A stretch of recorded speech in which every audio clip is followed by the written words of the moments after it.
और chief justice काजी फायजी साहब जो रिटायर्ड हो चुके हैं उनका किरदार इस हवाले से ही बड़ा ही अफसोसनाक रहा। देखिए, अदालतों के फैसलों से हमेशा ही अवाम को जो है वो सफ़र करना पड़ता है। मैं बात करूंगी जनरल पब्लिक की। 26वीं आईनी तरमीम जो थी उसमें भी सुप्रीम कोर्ट ऑफ पाकिस्तान मरकज़ी किरदार रहा। मखसूस नशिस्तों के हवाले से सुप्रीम कोर्ट ऑफ पाकिस्तान का बहुत बड़ा फैसला है। साल 2024 पिछले कई सालों से बड़ा मुख्तलिफ था और उसकी वजूहात हैं।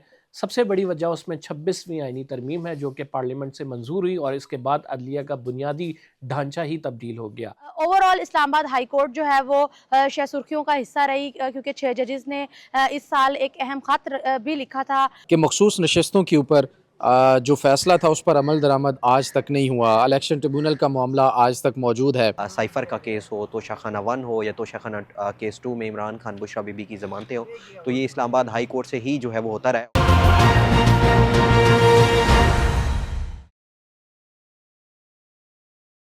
अस्सलाम वालेकुम नाजरीन, ABN डिजिटल से आप देख रहे हैं प्रोग्राम अवामी नुमाइंदे विद इब्रार वली। इस वक्त मैं मौजूद हूँ शारा दस्तूर पर और मेरे अकब में आप देख सकते हैं कि पाकिस्तान की सबसे बड़ी कोर्ट यानी कि सुप्रीम कोर्ट ऑफ पाकिस्तान की जो इमारत है वो आपको नज़र आ रही होगी। साल 2024 इख्तिताम पजीर होने को है और साल 2024 में किस तरह के फैसले आए अदालतों के अंदर से, अदालतों के अंदर क्या कुछ होता रहा, ये सब जानने के लिए जो कोर्ट रिपोर्टर हैं उनसे गुफ्तगू करेंगे। हमारे साथ रहिएगा। बड़ा भी मतलब अदालती महाज गर्म रहा पूरा साल ही, और ख़ास तौर पर अगर बात की जाए सुप्रीम कोर्ट की और ख़ास तौर पर चीफ जस्टिस काजी फायजी साहब जो रिटायर्ड हो चुके हैं उनका किरदार इस हवाले से ही बड़ा ही अफसोसनाक रहा। और उन्होंने एक तो अदलिया को बतौर इदारा नुकसान पहुँचाया, फिर सियासी तौर पर भी जो 8 फरवरी इलेक्शंस थे उनके हवाले से उनकी जो पॉलिसी जिस तरह हमें नज़र आई, इलेक्शन से पहले, इलेक्शन के बाद, ट्रिब्यूनल्स वहाँ पे इलेक्शन मैटर्स के आना, उनको फैसिलिटेट करना, फिर 26वीं तरमीम, हर जगह उनकी फैसिलिटेशन सहूलतकारी जो है वो नज़र आई। तो उन्होंने अदालती महाज पे भी और सियासी महाज पे भी अपना जो रोल किरदार अदा किया वो बड़ा ही अफसोसनाक था और उससे बहुत ज़्यादा नुकसान हुआ। और उस नुकसान को देखा जा रहा है कि 8 फरवरी इलेक्शन, 8 फरवरी 9 फरवरी फॉर्म 47 की गवर्नमेंट बन गई और फिर वो उनकी 2/3 अक्सरियत भी पूरी हो गई और काजी फायज़ी के खिलाफ पास ऐसे केस भी आए जिनमें उन्होंने प्लेट में रख कर सीटें जो है वो दूसरी जानिब दे दी और 26वीं आईनी तरमीम हो गई। इसके अलावा यहाँ इस्लामाबाद हाई कोर्ट में 6 जजेस ने ख़त लिखा, उस ख़त में मुदाखलत का जिक्र था, उस मुदाखलत के मामले को भी गलत तरीके से टैकल किया काजी फायज़ी ने और उसमें भी कोई लॉजिकल एंड तक इस मामले को नहीं पहुँचाया और बल्कि वजाहतें देते रहे और उसके नेगेटिव असरात पड़े पूरी मुल्क की जुडिशरी पर, क्योंकि लाइव बराह रास्त चीज़ें दिखाई जा रही थी। तो पहले उन्होंने इस मामले को दबाने की कोशिश की, जजेस को दबाने की कोशिश की, मतलब जजेस के हवाले से ऐसे लग रहा था जैसे इनको बतौर मुलज़म जो है पेश किया जा रहा है। तो उस मामले में भी उनका किरदार जो है वो कोई अच्छा जो है वो नहीं था। इसके अलावा भी जो फैसले थे, जैसे बाबर सत्तार को उनको कहा गया कि इस केस से पीछे हट जाएँ, जो ऑडियो लीक्स केस था, फिर यहाँ पे डिप्टी कमिश्नर को मिसकंडक्ट का मुर्तकब डिक्लेयर किया गया, उसको भी गवर्नमेंट ने नहीं माना, उसको वो बरकरार है, आज तक बरकरार है, फैसला अगरचे मुअत्तल है, लेकिन 12 जुलाई मखसूस नशिस्तों का फैसला सुप्रीम कोर्ट का उस पर अमल नहीं हुआ। तो ओवरऑल अगर देखा जाए तो अदलिया का बतौर इदारा डिक्लाइन हुआ है, अदलिया को नुकसान हुआ है और अदलिया कमज़ोर हुई है।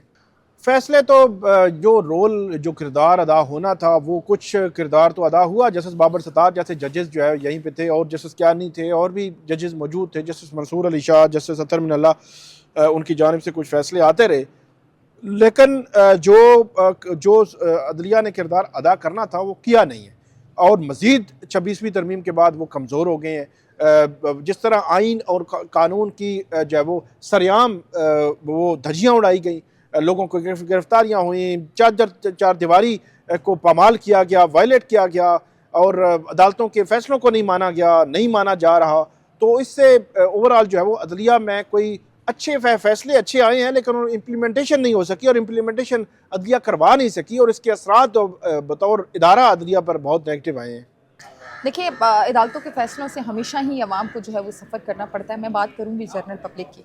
2024 में हमने देखा कि जो इंसाफ के ऊपर अवाम का जो यकीन था, जो अदालतों के ऊपर यकीन था अवाम का, उसको हमने मज़ीद दम तोड़ते हुए देखा है। अदालती निज़ाम जो है वो बेसिकली किसी भी मुआशरे के अंदर अगर अदालती निज़ाम आपका स्ट्रॉन्ग है, इंसाफ का निज़ाम आपका स्ट्रॉन्ग है, तो आपके सारे इदारे, आपकी आवाम सब खुशहाल रहते हैं। लेकिन हमने हमेशा ही पाकिस्तान के अंदर अदालती निज़ाम के अंदर इंसाफ की कमी देखी है, और यहाँ मैं अगर सुप्रीम कोर्ट की बात करूँ तो यहाँ पर से एतबार मैंने लोगों का टूटते हुए देखा है। 2024 में जो फैसले आए और जिस तरह से जजिस को मुतनाज़ा बनाया गया, जजिस के फ़ैसलों को मुतनाज़ा बनाया गया, वो मेरे लिए बड़ा हैरानकुन भी था और अफसोसनाक भी था कि ये हमारी अदालतें हैं, ये हमारे जजेस हैं और हम इनको इस तरह से मुतनाज़ा करते हैं। 26वीं आईनी तरमीम जब आई तो उसके बाद आप मुझे बताएं कि जो चीफ जस्टिस तैनात किए गए हैं उनका जो म्यार था, उनकी जो हैसियत थी, वो बाकी अवाम की नज़र में क्या रह गई। आपने जजिस को भी मुतनाज़ा कर दिया, आपने 26वीं आईनी तरमीम के बाद जो है वो अदालती फ़ैसलों को भी मुतनाज़ा कर दिया। 2024 की अगर मैं बात करूँ तो चीफ जस्टिस काजी फ़ाइज़ ईसा साहब ने जब 2023 के अक्टूबर में जब हल्फ उठाया तो बहुत सारे दावे और वादे उनकी जानिब से भी किए जाते रहे कि आम आदमी तक जो है वो इंसाफ की फरामी को यकीनी बनाया जाएगा, लेकिन वो इंसाफ की फरामी हमें यहाँ नज़र नहीं आई। यहाँ पर हाई प्रोफाइल केसेस तो देखे जाते हैं, लेकिन आम आवाम के केसेस सुनने वाला कोई नहीं है। आप जाकर एक दफ़ा जेलों में देखें कि कितने ऐसे लोग हैं जिनके केसेस जो है वो सुप्रीम कोर्ट के अंदर पेंडिंग पड़े हुए हैं और वो जेलें काट रहे हैं। और हमने तारीख में ये भी देखा है कि सुप्रीम कोर्ट के फैसलों के इंतज़ार में 20-20, 25-25 साल के लोग सज़ाएं काट लेते हैं और उसके बाद सुप्रीम कोर्ट उन्हें बरी कर देती है।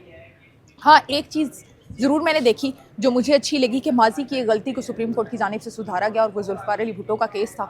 उस गलती को सुप्रीम कोर्ट ने सुधारा, जो कि खुशाइन था, और आइंदा भी ऐसा होना चाहिए। गलतियाँ इंसान से होती हैं, अदालतों से, जजिस से हो जाती हैं, लेकिन उसको तस्लीम करना जो है वो बड़ापन होता है और उन फैसलों को सुधारना बड़ापन होता है।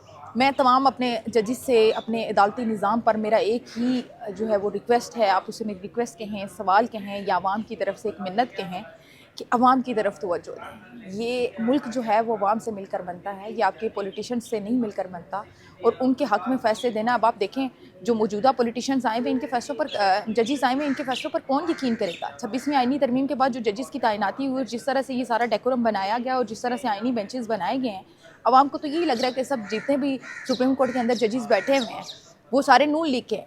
तो आपको अगर अवाम के सामने ये साबित करना पड़ जाए कि आप बाइस्ड नहीं हैं, तो फिर मेरे ख्याल से आपको जजिस के ओहदे पर तैनात नहीं रहना चाहिए। तो हुकूमत को भी और प्लस जजिस को भी जब नवाजा जाता है तो नवाजिशें सारे कबूल करते हैं, लेकिन जब वहीं पर रस्सी खींची जाती है तो फिर तकलीफ़ महसूस होती है, इमरान खान की तरह। तो इसी कोशिश करें कि जिस मनसब पे आपको बिठाया गया है उस मनसब और उस ओहदे का ख्याल रखें और उसके साथ एटलीस्ट अपने मनसब के साथ इंसाफ करें। देखिए, साल 2024 पिछले कई सालों से बड़ा मुख्तलिफ था और उसकी वजूहात हैं। सबसे बड़ी वजह उसमें 26वीं आईनी तरमीम है, जो कि पार्लियामेंट से मंजूर हुई और इसके बाद अदलिया का बुनियादी ढांचा ही तब्दील हो गया। अदलिया में पहले सीनियरिटी पे चीफ जस्टिस का इंतखाब होता था, लेकिन अब जो है वो 3 में से एक, जो 3 सीनियर जज साहिबान हैं उनमें से एक का चुनाव हुआ। जस्टिस याहिया अफरीदी जो कि तीसरे नंबर पे थे, उनको चीफ जस्टिस ऑफ पाकिस्तान बना दिया गया और ऊपर के 2 सुपर सीड हो गए, लेकिन उन्होंने इस्तीफ़ा नहीं दिया। दूसरी अहम चीज़ ये हुई कि 184(3) जो कि सुमोटो का इख्तियार है, जिसके तहत अदलिया मुख्तलिफ सियासी नोयत के और अहम उमूर के फ़ैसले करती थी, उस इख्तियार को जो है ताबे कर दिया गया एक कॉन्स्टिट्यूशनल बेंच के। कॉन्स्टिट्यूशनल बेंच तमाम अमूर को देख सकता है और कॉन्स्टिट्यूशनल बेंच में सीनियरिटी पे जो 6 नंबर पे थे जस्टिस अमीनुद्दीन खान, उनको उसका हेड बना दिया गया। अब ये जो कॉन्स्टिट्यूशनल बेंच था, इसकी selection judicial commission of Pakistan ने करनी थी और इस तरमीम के तहत जुडिशल कमीशन ऑफ पाकिस्तान का भी एक नया नक्शा हमें दे दिया गया, जिसमें 13 मेंबर्स हैं और उनकी अक्सरियत से होगा। बुनियादी तौर पर देखा जाए तो साल 2024 में बड़ी ड्रामाई तब्दीलियां हमने देखी हैं अदलिया में, और उसकी वजह से हमें एक जुडिशल एक्टिविज़म जो पिछले कई अदवार में, पिछले कई सालों में नज़र आता रहा, वो कम हो गया। और फिर जुडिशल बेंच बनने की वजह से तमाम सियासी मुकदमात जो हैं अब वो एक मखसूस जो है वो बेंच सुन रहा है। इससे कबल जस्टिस काजी फ़ाइज़ ईसा का दौर था, जो कि बड़ा मुतनाज़ा भी रहा, लेकिन जस्टिस काजी फ़ाइज़ ईसा के बाद जब से जस्टिस याहिया अफरीदी आए हैं तो तमाम जो मरकज़ है वो कॉन्स्टिट्यूशनल बेंच हो गया है, वहाँ पे तमाम केसेस जो हैं वो सुने जा रहे हैं। 2026 अगर 2024 की बात की जाए तो इसमें ओवरऑल आप देखें तो हमें शुरू में ये जुडिशल एक्टिविज़म का ईयर नज़र आता है, क्योंकि इसमें आपको पता है कि इलेक्शन थे, 8 फरवरी के इलेक्शन हुए, फिर उसके बाद सू मोटो केसेस भी लगते रहे, अहम नोयत के तमाम फैसले हुए जिसमें इलेक्शन की तारीख, इसके बाद फिर इलेक्शन का इनेकाद, फिर उसके बाद धांधली के मुख्तलिफ केसेस आते रहे। इसके बाद फिर हमने देखा कि जब जस्टिस काजी फाइज ईसा के जाने के बाद एक तो उनकी पहले इस मामले पर डिस्कस होता रहा एक्सटेंशन लेंगे या नहीं, अल्टीमेटली 26वीं आईनी तरमीम में इस बहस को भी ख़त्म किया और फिर पार्लियामेंट से एक मुतनाज़ा आईनी तरमीम हुई, जिसके बाद हमने देखा कि अदलिया में बड़ी तब्दीलियां आई और अदलिया की अभी तक तब्दीलियां, उस तरमीम को चैलेंज भी किया जा चुका है, उसको अगले अब 2025 में सुना जाएगा, देखते हैं आगे क्या होता है। लेकिन अभी तक 2024 में इतनी ज़्यादा तब्दीलियां अदलिया के अंदर हुई हैं कि पिछले कई सालों से इसका मवाजना किया जाए तो आपको मालूम हो जाएगा कि एक मुकम्मल तौर पर तब्दील अदलिया 2025 में लोगों को नज़र आएगी। देखें 2024 जो था वो उसमें भी सुप्रीम कोर्ट ऑफ पाकिस्तान पूरे मुल्क की जो था वो नज़रों का मरकज़ बनी रही। उसकी वजह ये थी कि हमारे मुल्क के जितने भी सियासी मामला थे, आम इंतखाबात का मामला हो, इसके अलावा आइनी तरामीम हो और मुख्तलिफ जो पॉलिटिकल इश्यूज़ भी थे, वो भी आकर अल्टीमेटली अदालतों से ही जो है वो उसके फ़ैसले हुए। अब उसमें जब सियासी मुकदमात यूँ अदालतों में आते हैं तो उसके बहुत सारे कॉन्सिक्वेंसेस भी होते हैं और अल्टीमेटली कोई ना कोई जो फ़रीक होता है वो उस फ़ैसले से हर्ट भी हो रहा होता है। तो इसी वजह से 2024 में साबका चीफ जस्टिस काजी फायज़ ईसा के फ़ैसलों के ऊपर उन पर तनकीद भी होती रही, लेकिन उसके बावजूद भी अहम इंतखाबात का फ़ैसला उन्होंने दिया, बढ़ा दिया। जुल्फ़िकार भुट्टो के हवाले से उनकी जानिब से एक फ़ैसला दिया गया, बहुत बड़ा फ़ैसला था। 63A का फ़ैसला जो था वो भी उनकी जानिब से हमेशा जो है वो याद रखा जाएगा। PLD में जो है वो लिखा जाएगा कि जनाब बहुत बड़ा फ़ैसला था, तायात नाअहली ख़त्म की गई थी। फिर उसके बाद 26वीं आइनी तरमीम जो थी उसमें भी सुप्रीम कोर्ट ऑफ पाकिस्तान मरकज़ी किरदार रहा। मखसूस नशिस्तों के हवाले से सुप्रीम कोर्ट ऑफ पाकिस्तान का बहुत बड़ा फ़ैसला है। अब सुप्रीम कोर्ट ऑफ पाकिस्तान के ऊपर जहाँ बहुत सारा प्रेशर था, वहीं सुप्रीम कोर्ट ऑफ पाकिस्तान पर ये दबाव भी आता रहा है कि सुप्रीम कोर्ट ऑफ पाकिस्तान के तमाम जजेस 2024 में किसी एक पॉइंट पर जो थे वो मुत्तफिक नहीं हो सके। ख़ास तौर पर सुप्रीम कोर्ट का जो 12 जुलाई का फ़ैसला था मखसूस नशिस्तों का, उसके बाद सुप्रीम कोर्ट में तफरीक बहुत वाज़े हो गई। जस्टिस मंसूर अली शाह एक अलग धड़े को रिप्रेजेंट करना शुरू हो गए, जबकि चीफ़ जस्टिस चाहे वो काजी फायज़ ईसा हों या चीफ़ जस्टिस याया अफरीदी हों, उनके साथ एक अलहदा जजेस का धड़ा हो गया।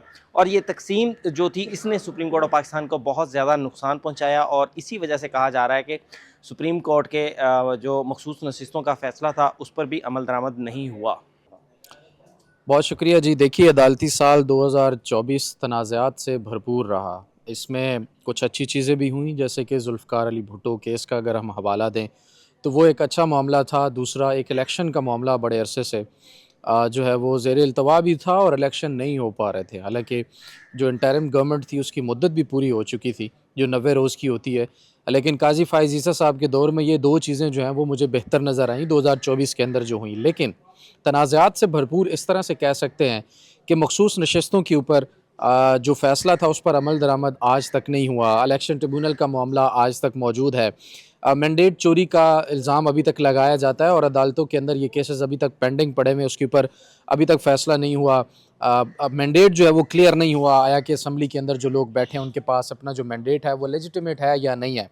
इसके साथ साथ दूसरी तरफ अगर देखें तो तनाज़ा फ़ौजी अदालतों के ऊपर स्टिल अभी तक मौजूद है। क्वेश्चन ऑफ लॉ जो फ़ौजी अदालतों का क्वेश्चन था कि क्या सिविलियन का ट्रायल फ़ौजी अदालतों में हो सकता है या नहीं, वो अपनी जगह पर अभी भी आज की तारीख़ तक मौजूद है। लेकिन 105 लोग जो मिलिट्री कस्टडी में थे उनको उनके फ़ैसले सुनाने के अहकाम जारी कर दिए गए। और आप रेट देखिए फ़ौजी अदालतों का कि वो भी 100% रहा। तमाम के तमाम लोगों जो हैं वो फ़ैसले और सज़ाओं के नतीजे में बाहर आए। ये भी एक तनाज़ा बहुत बड़ा था। फिर उसके बाद सबसे बड़ा जो डेंट है, जो नुकसान है जुडिशरी को, ख़ुसूसन सुप्रीम कोर्ट को, वो ये लगा कि 26वीं आइनी तरमीम के बाद एक ऐसा जुडिशल कमीशन तश्कील में आया और उस जुडिशल कमीशन के अंदर जो कि हुकूमती साइड है उसके अरकान ज़्यादा है। यानी पूरा जुडिशल कमीशन जो कि इंडिपेंडेंट होना चाहिए था वो पॉलिटिसाइज हो गया, वो पॉलिटिकल लोग उसमें आके बैठ गए, पार्टियों की नुमाइंदगी उसके अंदर हो गई।